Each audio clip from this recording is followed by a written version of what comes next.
NPM was created for developers to be able to share JavaScript code that they have written. This way, any developer around the world can grab somebody else's code that may solve his or her problem. This creates a great knowledge base of scripts that people can constantly update or improve and build on top of. As a matter of fact, it is very rare that an app or a website these days are built purely from scratch. By using the collective intelligence, we can grab pieces of code that are really good and build on top of it to create our product.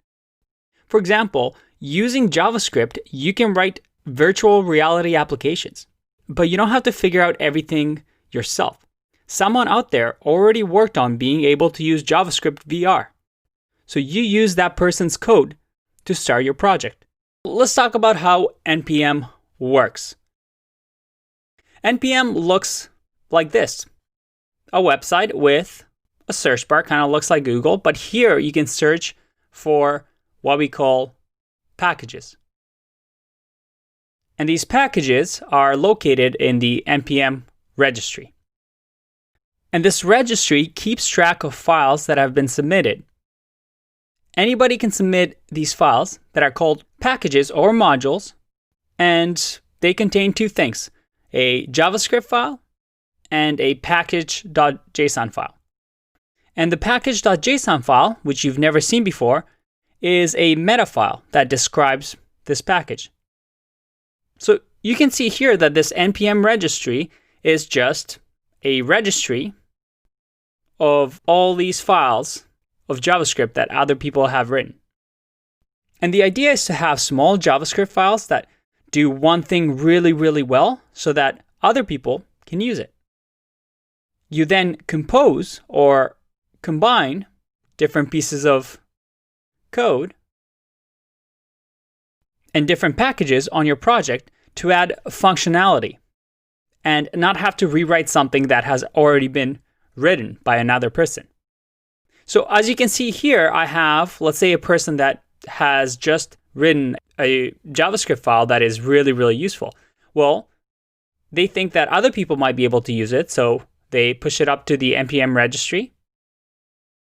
And by using the search bar over here, somebody can find your package. Maybe they're looking to have a script file that creates a list of arrays for people interested in cats.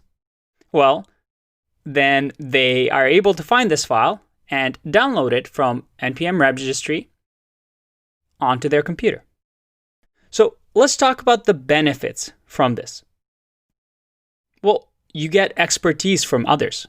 Maybe you don't know everything. Maybe others are better than you at this certain thing. Well, you use that collective knowledge to use their code.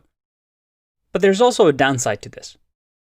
Not all packages are good code.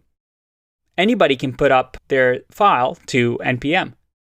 And you're also adding more bytes to your project, which makes your project size even bigger. If you got all these files down into your project, well, that's a lot of files, and each one is going to have to be sent to the browser. And as you know from previous sections, we want to minimize the size of our project, so we build fast web apps. And there is an art to finding good NPM packages, and you will get used to it after a bit of experience, so don't worry. Now, you also see here that I have something called Yarn. Yarn still uses the NPM registry, but you might see it every once in a while. Just like NPM, it's a tool to grab things from the NPM registry. We won't talk about it in this course, but just keep in mind that both Yarn and NPM are very, very similar. If you learn one, then you know the other. So don't be afraid if you hear of a project that uses Yarn instead of NPM. Now, you can browse NPM and find things, but there's usually three types of packages. One is packages that you can use on the browser, so on the front end. So that is, you can download jQuery from NPM.